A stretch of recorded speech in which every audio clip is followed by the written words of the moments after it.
Hello प्यारे बच्चों, आशा करते हैं कि आप सभी बहुत अच्छे होंगे और ज़बरदस्त शानदार होंगे।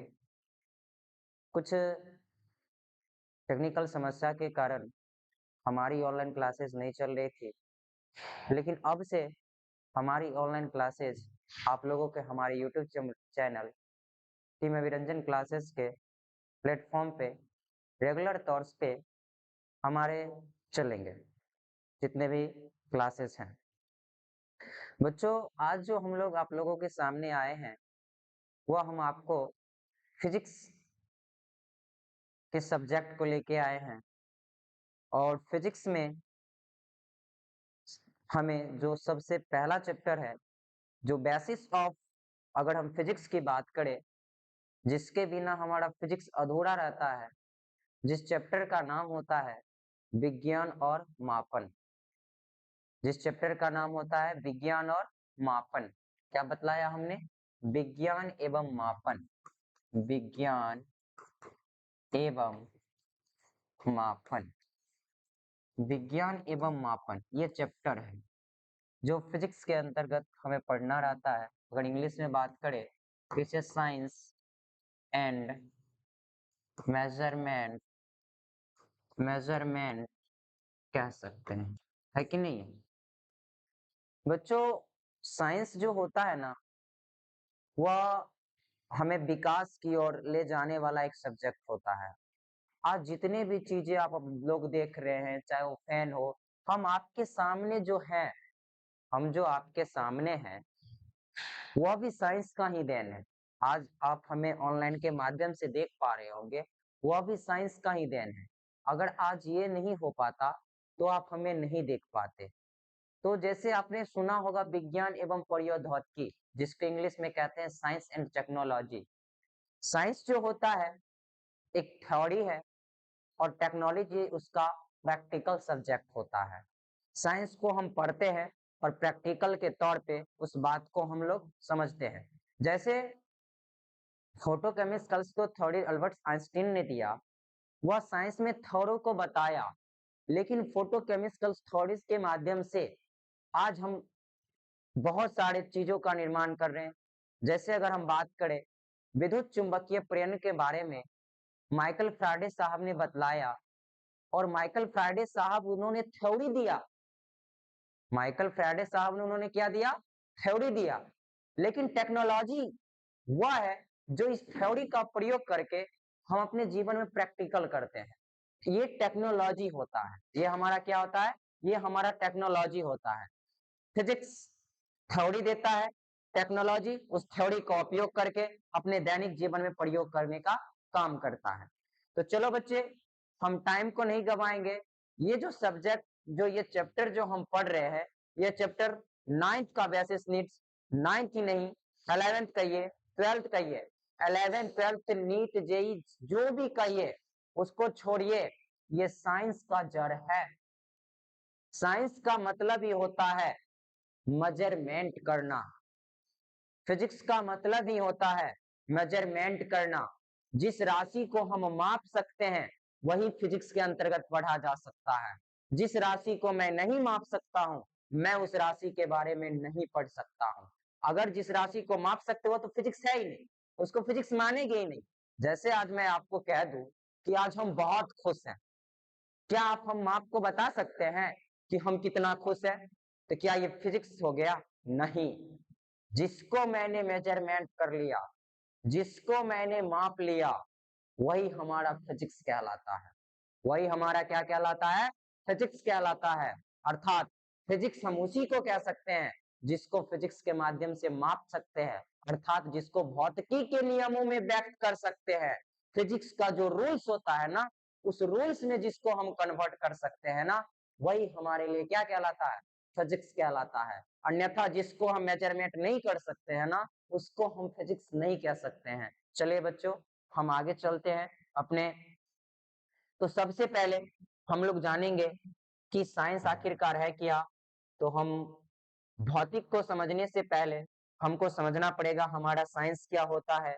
साइंस के which parts of science, science के कितने पार्ट्स होते हैं। तो चलिए हम लोग साइंस को समझते हैं। किस चीज को समझते हैं? साइंस को समझते हैं, जिसको हिंदी में हम लोग विज्ञान कहते हैं और इंग्लिश में हम लोग इसको क्या कहते हैं? साइंस। साइंस एक साइंस जो होता है ना, एक छोटी सी परिभाषा के तौर पे हम आपको बोले तो विशेष ज्ञान को ही हम लोग क्या कहते हैं? विज्ञान कहते हैं। विशेष ज्ञान को ही हम लोग क्या कहते हैं?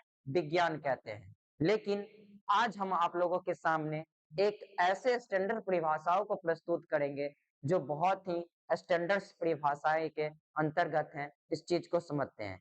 कह रहा है कि हम लिखेंगे और कहेंगे साइंस की परिभाषा की हम बात करें तो सावधानी पूर्वक सावधानी पूर्वक सावधानी पूर्वक सावधानी पूर्वक एवं एवं क्रमबद्ध क्रमबद्ध तरीकों द्वारा तरीकों द्वारा तरीकों द्वारा सावधानी पूर्वक एवं क्रमबद्ध तरीकों द्वारा तरीकों द्वारा तरीकों द्वारा किए गए तरीकों द्वारा किए गए किए गए किए गए प्रयोगों प्रयोगों प्रयोगों प्रयोगों कमा कमा परीक्षण परीक्षण परीक्षण एवं एवं अवलोकनों के द्वारा एवं अवलोकनों के द्वारा एवं अवलोकनों के द्वारा द्वारा प्राप्त ज्ञान को प्राप्त ज्ञान को प्राप्त ज्ञान को ही हम लोग क्या कहते हैं? विज्ञान कहते हैं। क्या कहते हैं? विज्ञान कहते हैं। अब इस चीज का परिभाषा का मतलब हम लोग समझेंगे कि हमने तो लिखा दिया कि सावधानी पूर्वक और क्रमबद्ध तरीकों द्वारा प्रयोग एवं परीक्षणों के द्वारा एवं अवलोकनों के द्वारा जो प्राप्त ज्ञान होता है सर, उसी को हम लोग क्या कहते हैं? विज्ञान कहते हैं। साइंस में सबसे पहले हमें अलर्ट्रेशन होना पड़ता है, सावधान होना पड़ता है। अगर साइंस के बारे में हमें किसी चीज को पढ़ना है तो हमें सावधानी भी बरतना पड़ेगा।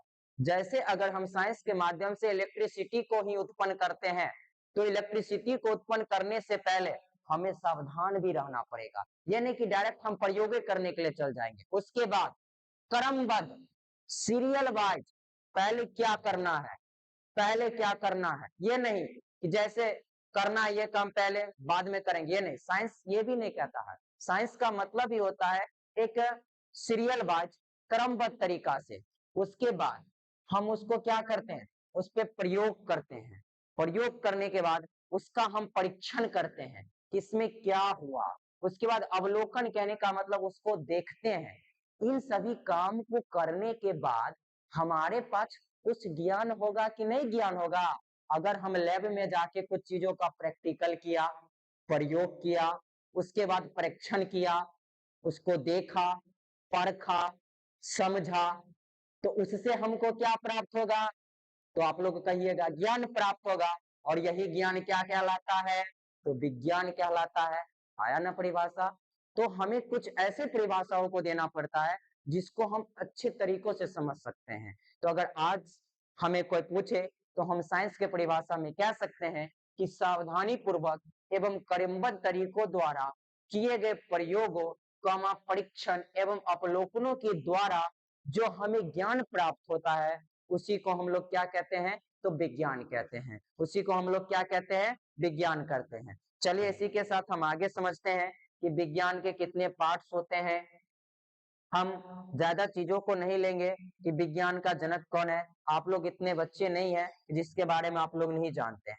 हम आप लोग पार्ट के बाद को हम लोग समझेंगे कि विज्ञान के कितने पार्ट्स होते हैं। चलिए आगे जो हम लोग बात करते हैं, अब जो बात करने वाले हैं विज्ञान के विज्ञान के विज्ञान के प्रकार। क्या बात करने वाले हम लोग? विज्ञान के प्रकार। किस चीज के बारे में बात करने वाले हैं? Types of science. क्या बात करने वाले हैं? Types of science. विज्ञान के कितने प्रकार के होते हैं? क्या बात करने वाले हैं? Types of science. विज्ञान के कितने प्रकार होते हैं, इस चीज के बारे में अब हम लोगों को समझना है। विज्ञान को दो भागों में बांटा गया। विज्ञान को कितने भागों में बांटा गया? दो भागों में। और इसके दो भागों में भी कौन कौन है, इस चीज को भी पहले समझेंगे। बहुत सारे लोग तीन भाग डायरेक्ट बांटते हैं, लेकिन तीन भाग कहाँ से आया, इस चीज को हम लोग दिखलाते हैं। विज्ञान को कितने भागों में बांटा गया? 2 भागों में। एक बांटा गया भौतिक विज्ञान, एक बांटा गया भौतिक विज्ञान, भौतिक विज्ञान, और दूसरा बांटा गया जीव विज्ञान। दूसरा क्या बांटा गया? जीव विज्ञान। कोई हमसे पूछे विज्ञान को मुख्यतः कितने क्षेत्रों में बांटा गया है, तो 2 भागों में बांटा गया है। एक बांटा गया हमारा भौतिक विज्ञान, दूसरा बांटा गया हम लोगों का जीव विज्ञान। दूसरा हमारा लोग को क्या बांटा गया? जीव विज्ञान। और जीव विज्ञान को भी आगे चल के 2 भागों में मेजरमेंट कर दिया गया, सॉरी मेजरमेंट करने का मतलब बांट दिया गया। एक भाग को कहा गया भौतिकी, भौतिकी जिसको इंग्लिश में हम लोग कहते हैं फिजिक्स। एक भाग को कहा गया भौतिकी, दूसरा को कहा गया रसायन शास्त्र। दूसरा को क्या कहा गया? रसायन शास्त्र, जो आगे चल के इंग्लिश में इसको हम लोग क्या कहते हैं? केमिस्ट्री कहते हैं। आगे चल के इंग्लिश में इसको क्या कहते हैं? केमिस्ट्री। फिर जीव विज्ञान को भी कितने भागों में बांटा गया? 2 भागों में बांटा गया। एक बांटा गया हम लोगों का जंतु विज्ञान, जंतु विज्ञान जिसको इंग्लिश में हम लोग कहते हैं जूलॉजी, जिसको इंग्लिश में हम लोग कहते हैं जूलॉजी। दूसरा बांटा गया हम लोगों का वनस्पति विज्ञान। दूसरा क्या बांटा गया? वनस्पति विज्ञान, जिसको हम लोग इंग्लिश में कहते हैं बॉटनी, जिसको इंग्लिश में हम लोग क्या कहते हैं? बॉटनी, जिसको इंग्लिश में हम लोग क्या कहते हैं? बॉटनी कहते हैं, है कि नहीं है?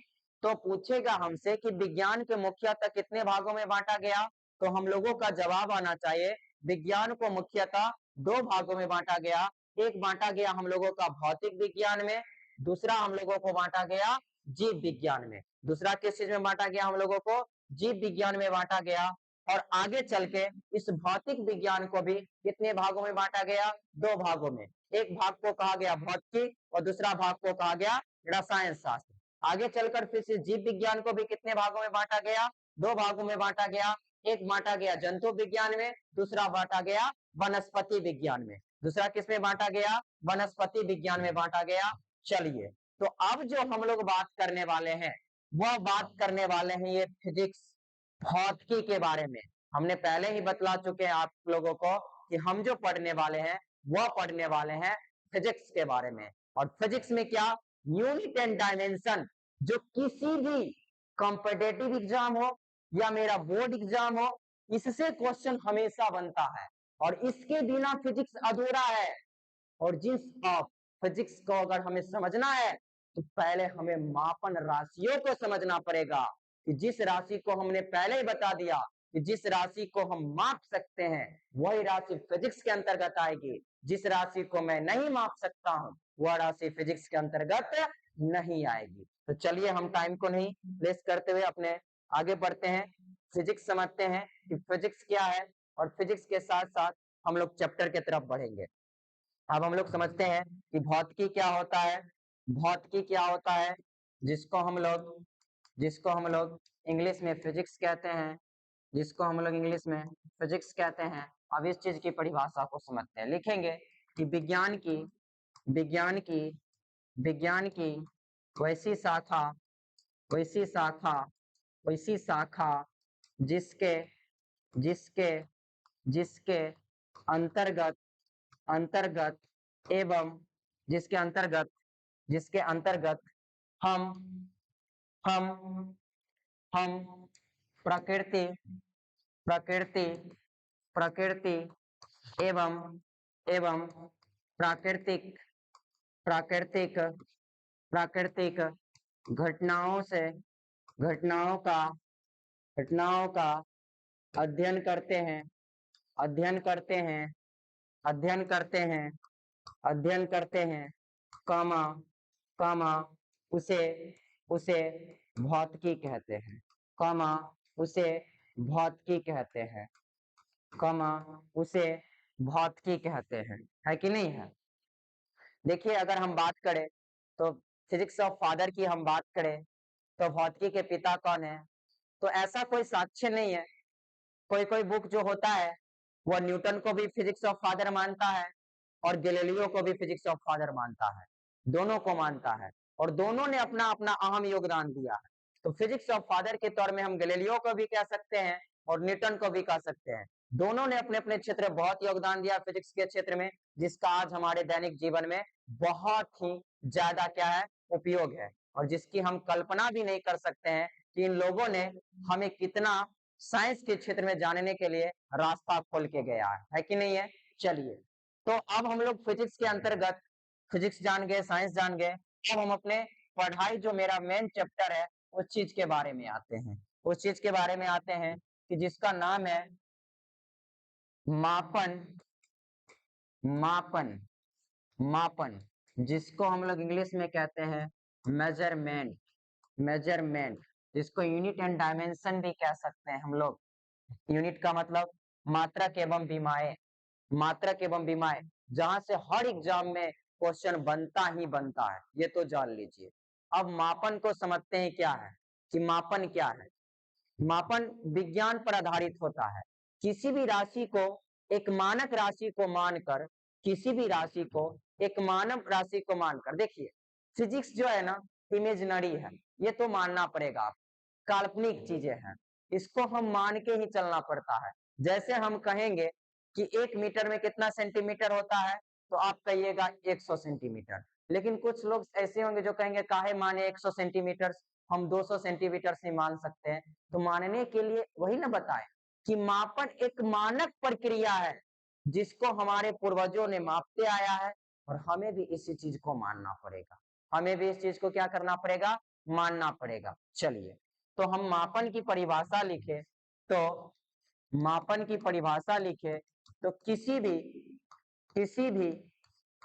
किसी भी राशि को राशि को मानक मानक मानकर मानक मानकर मानकर मापना ही मापना ही मापना ही मापन कहलाता है। क्या कहलाता है, मापन कहलाता है। किसी भी राशियों को मापना ही क्या कहलाता है, मापन कहलाता है। और राशियों को मापने के लिए हमें कोई मानक राशि लेना पड़ता है, स्टैंडर्ड फॉर्म लेना पड़ता है। जैसे लंबाई को मापना है तो मीटर में मापेंगे, फुट में मापेंगे, सेंटीमीटर में मापेंगे, वह सब उसका मानक हो गया, जिसको मान करके हम किसी भी राशि को क्या करने का काम करते हैं, मापने का काम करते हैं। क्या करने का काम करते हैं, हम मापने का काम करते हैं। अब हम लोग जो बात करने वाले, एक तरह से हम बात करें तो राशियों का मापने का मतलब होता है तुलना करना। क्या करना, तुलना करना। राशियों का मापने का मतलब होता है क्या करना, तुलना करना। जैसे हमने इस पेन को मापने के लिए कोई छड़ी को लिया, कोई स्केल को लिया, उस स्केल से उसकी तुलना कर रहे हैं कि उस स्केल के पैमाने में इस पेन का कितना लंबाई है, कितना चौड़ाई है, वह इसका हम क्या कर रहे हैं, तुलना कर रहे हैं। पूछेगा मापन एक प्रकार की कैसी प्रक्रिया है, तो उसका कहने का मतलब एक तरह से क्या करना, तुलना करना, कि एक दूसरे से तुलना करना कि 1 सेंटीमीटर की छड़ी है, अगर इस छड़ी को इस बोर्ड को मापे तो इस बोर्ड से इतना मीटर हुआ। जैसे हम मापे इस चीज को, 1 हुआ, 2 हुआ, 3 हुआ, 4 हुआ, 5 हुआ, 6 हुआ, 7 हुआ, 8 हुआ, 9 हुआ। अर्थात इस बोर्ड की जो लंबाई हुआ ना, ये पेन की तुलना में, ये पेन को 9 बार जब हम इसको करेंगे ना, इस बोर्ड के लेकर यहाँ से यहाँ तक की लंबाई चला, तो हमने इसको मापने के लिए उससे तुलना की है, तो इस पेन की लंबाई से सर तुलना की है। आपको समझ चला है मापन एक प्रकार की कैसी प्रक्रिया है, तो तुलना करने की प्रक्रिया है। कैसी प्रक्रिया, मापन एक प्रकार की तुलना करने की प्रक्रिया है। आशा करते हैं समझ आया होगा। चलिए आगे हम लोग बात करते हैं, किसी भी राशि को, किसी भी राशि को मापने के लिए हमें कुछ बातों का ज्ञान आवश्यक होता है। किसी भी राशि को मापने के लिए हमें कुछ बातों का ज्ञान आवश्यक होता है। वह कितने बातों का ज्ञान आवश्यक होता है, अब इस चीज के बारे में हम लोग समझते हैं। अब हम लोग बात करेंगे कि किसी भी राशि को क्या करने के लिए, मापने के लिए, किसी भी राशि को क्या करने के लिए, मापने के लिए कितने बातों का ज्ञान आवश्यक होना चाहिए, हमारे पास कितना नॉलेज होना चाहिए जिससे हम किसी भी राशि को माप सकते हैं। कह रहा है हमला, जो हम लोगों का अगला क्वेश्चन होगा कि किसी भी किसी भी राशि को मापने के लिए मापने के लिए मापने के लिए कितने कितने कितने बातों का बातों का ज्ञान आवश्यक है। कितने बातों का ज्ञान आवश्यक है। हमसे कोई व्यक्ति क्वेश्चन पूछ ले कि किसी भी राशि को मापने के लिए बतलाइए हमें कितने बातों का ज्ञान आवश्यक है, तो हम लोगों का जवाब आना चाहिए कि किसी भी राशि को किसी भी किसी भी राशि को राशि को राशि को मापने के लिए मापने के लिए मापने के लिए दो दो बातों का ज्ञान ज्ञान आवश्यक है। कितने बातों का ज्ञान आवश्यक है? 2 बातों का। अब आप लोग कहिएगा वो बातें कौन कौन सी है जो हमें पता रहना चाहिए। अगर आपको यह 2 बात नहीं पता है ना, तो आप किसी भी राशि को नहीं माप सकते हैं। अगर आपको यह 2 बात नहीं पता है, तो हम यह कह सकते हैं कि आप किसी भी राशि को नहीं माप सकते हैं। आखिर वह कौन कौन सा बात है, इस चीजों के बात को समझते हैं। सबसे पहला है मात्रक। मात्रक। दूसरा है उसकी मात्रा मात्रा या संख्यात्मक मान या संख्यात्मक मान या क्या कह सकते हैं हम लोग, मात्रा या संख्यात्मक मान। मात्रा बोले या फिर संख्यात्मक मान। अब कहेगा इस चीज का मतलब क्या है। अब इस चीज को पहले समझा देते हैं हम आपको। आप दुकान वाला के पास गए, किसी भी दुकान वाला के पास गए, आपको मम्मी बोली कि जाओ दुकान से चीनी लेके आओ। आप दुकान वाला के पास गए और दुकान वाला के पास जाने के बाद आप कहे 4 चीनी दीजिए। कितना चीनी दीजिए? 4 चीनी दीजिए। दुकान वाला कहेगा क्या बोल रहे हो, क्लियर कुछ हो पा रहा है? 4 चीनी दीजिए। क्या चीनी दीजिए? तो 4 चीनी। ये क्या मतलब हुआ? या नहीं, आप दुकान पे गए और दुकानदार से बोले कि किलो चीनी दीजिए। किलो चीनी। अरे क्या किलो चीनी? आप उसको बतलाइएगा ना कि 2 किलो चीनी चाहिए, 500 ग्राम चीनी चाहिए, 300 ग्राम चीनी चाहिए, 5 केजी चावल चाहिए। तो मतलब उसके साथ साथ आप कितना बात उसको बता रहे हैं। एक तो उसका संख्या बता रहे हैं कि हमें 5 केजी क्या चाहिए, चीनी चाहिए। और दूसरी बात आप उसको क्या बता रहे हैं, मात्रा कि 1 केजी ग्राम में। वही बात है ना। आप बताइए, दोनों में से कोनो एक बात गायब हुआ तो किसी भी राशि को माप पाएगा? दुकानदार कभी चीनी को माप पाएगा? चाहे आप ही को हम कहेंगे कि इस दीवार की लंबाई मापिए आप, तो आप क्या करिएगा? कहिएगा सर मीटर में है। तो हम क्या कहेंगे, अरे कितना मीटर? तो आप बताइएगा 5 मीटर। तो आपने कितना बात उसने बतलाया, एक तो सर संख्या बतलाया कि 5, और दूसरा बताया उसका मात्रक कि ये जो दीवार की लंबाई है 5 मीटर है। तो क्या हुआ, इस बात से आप समझे कि अगर हमें किसी भी राशि को मापना है, तो राशि को मापने के लिए हमें 2 बातों का ज्ञान आवश्यक होना चाहिए। एक बात तो उसका मात्रक कि उस राशि को किस मात्रक से माप रहे हैं, और दूसरी बात उसका संख्यात्मक मान। जैसे हमारे एग्जाम्पल के तौर पे लिखे तो 2 मीटर लंबा। इससे समझ आया कि कोई वस्तु होगा जिसकी लंबाई कितना मीटर होगा, 2 मीटर। एक इसमें संख्या का मान आया और दूसरा इसमें क्या आया, उसका मात्रक आया। हम समझ सकते हैं कि आप बातों को समझ रहे होंगे कि किसी भी राशि को मापने के लिए कितना बात हमारे पास होना चाहिए आवश्यक। तो 2 बात ज्ञान आवश्यक होना चाहिए। एक तो उसका मात्रक पता होनी चाहिए हमें, और दूसरा हमें क्या पता होना चाहिए, मात्रा या फिर संख्यात्मक मान पता होना चाहिए। तभी जाके हम किसी भी राशि को माप सकते हैं, अन्यथा किसी भी राशि को नहीं माप सकते हैं। और फिजिक्स ऐसा कहता है कि मैं जिस राशि को नहीं माप सकता हूं, मैं उसे फिजिक्स के श्रेणी में नहीं रखूंगा। ये फिजिक्स का रूल है। फिजिक्स मेजरमेंट, जिसको फिजिक्स ने मापा वही फिजिक्स के अंतर्गत है, जिसको फिजिक्स ने नहीं मापा वह फिजिक्स के अंतर्गत नहीं आ सकता है। इतना आप ध्यान रख लीजिए। चलिए अब हम लोग बात करेंगे कि भौतिक राशियां क्या होती है। अब हम लोग जो बात करने वाले हैं, आखिरकार भौतिक राशियां क्या है, राशियां को कितने भागों में बांटा गया है, इस चीज को अब हम लोग समझेंगे कि भौतिक राशियां क्या है। चलिए भौतिक राशियों को समझते हैं सबसे पहले, जिसको फिजिकल क्वांटिटीज कहा जाता है। इंग्लिश में भौतिक राशियों को हम लोग क्या कहते हैं? Physical quantities. हिंदी में बोले तो भौतिक राशियां। हिंदी में बोले तो भौतिक राशियां। भौतिक राशियां। किसी भी राशि को मापने के लिए हमें कुछ नियमों में बदलना पड़ता है। ये नहीं है कि आप किसी भी राशि को मापने के लिए किसी भी चीज में माप सकते हैं, ये नहीं है। हमें कुछ नियमों को फॉलो करना पड़ता है, वही होता है भौतिक राशियां। भौतिकी के जिन पदों में भौतिकी के जिन पदों में व्यक्त किया जाता है या भौतिकी के नियम के अनुसार जिन राशियों को मापा जाता है, वही हमारा क्या कहलाता है? भौतिक राशियां कहलाता है।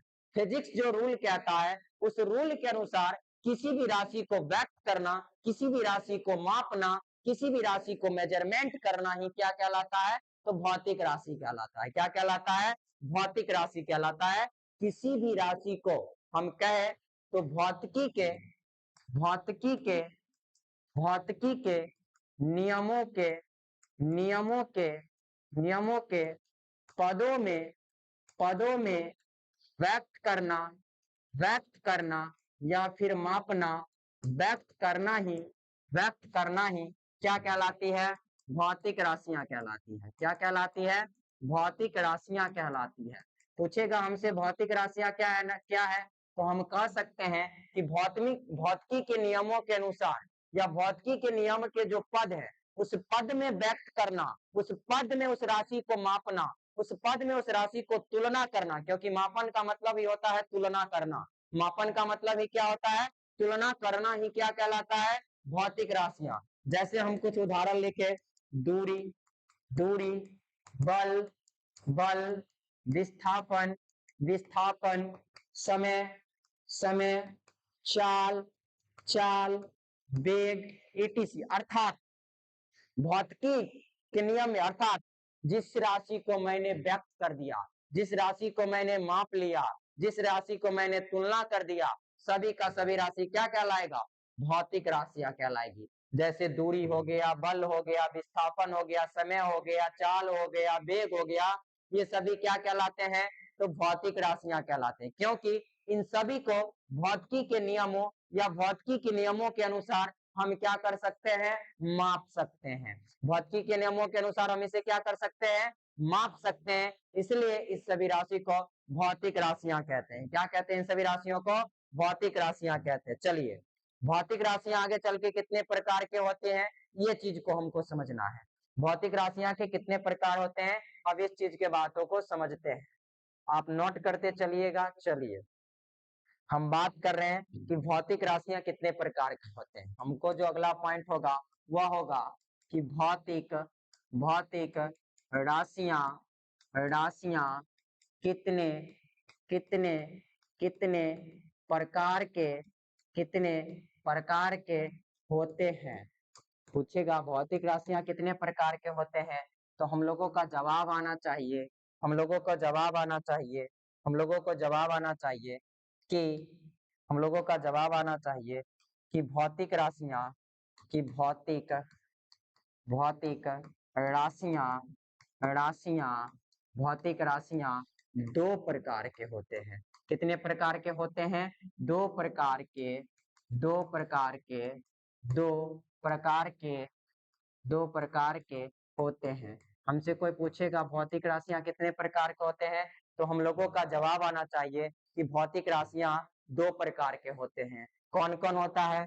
पहला होता है आधारी राशि। पहला हमारा क्या होता है? आधारी राशि। आधारी राशि। दूसरा हम लोगों का होता है व्युत्पन्न राशि। दूसरा हम लोगों का क्या होता है? व्युत्पन्न राशि। पहला हम लोगों का क्या होता है? आधारी राशि। दूसरा होता हम लोगों का व्युत्पन्न राशि। कोई हमसे पूछे कि बतलाइए भौतिक राशियां कितने प्रकार के होते हैं, तो हम लोगों का जवाब आना चाहिए कि भौतिक राशियां दो प्रकार के होते हैं। एक राशि को कहा जाता है आधारी राशि और दूसरा हमारा होता है भौतिक राशि, जिसको हम लोग बेस क्वांटिटीज और दूसरा को डेरिवेटेड क्वांटिटीज इंग्लिश में कह सकते हैं। तो चलिए हम लोग समझते हैं कि भौतिक राशियां जो दो प्रकार के हैं, इसकी परिभाषाएं क्या है, इस चीज के बारे में पहले समझते हैं कि भौतिक राशियां क्या है। और भौतिक राशियां को तो मैंने समझा ही दिया। आधारी राशियां क्या है और व्युत्पन्न राशियां क्या है, इस चीज के बारे में हम लोग चर्चा करते हैं। सबसे पहले जो हम चर्चा करने वाले हैं वह चर्चा करने वाले हैं आधारी राशि पर। किस पे चर्चा करने वाले हम लोग? आधारी राशि पे चर्चा करने वाले हैं कि आधारी राशि क्या है। क्या चर्चा करने वाले हैं? आधारी राशि। आधारी राशि, आधारी राशि क्या है? तो इसका हम परिभाषा लिखे तो कह सकते हैं कि वे राशि, वे राशि, वे राशि जो जो जो स्वतंत्र होती है, जो स्वतंत्र होती है, स्वतंत्र होती है, अर्थात अर्थात जो जो अन्य राशि की, अन्य राशि की, अन्य राशि की, अन्य राशि की सहायता से, सहायता से, सहायता से नहीं नहीं मापी जाती है, नहीं मापी जाती है, नहीं मापी जाती है, कामा उसे, कामा उसे कौन सा राशि कहते हैं? आधारी राशि कहते हैं। कौन सा राशि कहते हैं? आधारी राशि कहते हैं। तो कोई हमसे आधारी राशि का परिभाषा पूछे तो हम कह सकते हैं कि वे राशियां जो स्वतंत्र होती है, जो फ्री होती है, अर्थात जिस राशि को मापने के लिए किसी दूसरी राशि की सहायता नहीं लेनी पड़ती है, वैसे ही राशि को हम लोग कौन सा राशि कहते हैं? तो आधारी राशि कहते हैं। और इसका दूसरा मान भी नाम है, इसको मूल राशि भी कहा जाता है। कौन सा राशि कहा जाता है? इसे मूल राशि भी कहा जाता है। इसे मूल राशि भी कहा जाता है। और मूल राशियों की जो संख्या बताई गई है वह आगे हम चर्चा करेंगे, वह 7 है। इन्हीं आधारी मात्रकों की कितने बताए गए? 7। फॉर दिस एग्जाम्पल की बात करें, जैसे लंबाई, जैसे लंबाई, द्रव्यमान, द्रव्यमान, समय, समय, विद्युत धारा, विद्युत धारा, ये सब कैसी राशि है? तो आधारी राशि है। क्यों आधारी राशि है? क्योंकि इन सभी राशियों को मापने के लिए हमें किसी दूसरी राशि की सहायता नहीं लेनी पड़ती है। तो पूछेगा आधारी राशि क्या है? तो वे राशियां जो स्वतंत्र होती है, अर्थात जिस राशि को मापने के लिए हमें किसी दूसरे राशि की आवश्यकता नहीं पड़ती है, तो ऐसे ही राशि को हम लोग कौन सा राशि कहते हैं? आधारी राशि कहते हैं। सर, आधारी राशि का दूसरा नाम क्या है? मूल राशि भी कहा जाता है। इसका दूसरा नाम क्या है? इसे मूल राशि भी कहा जाता है।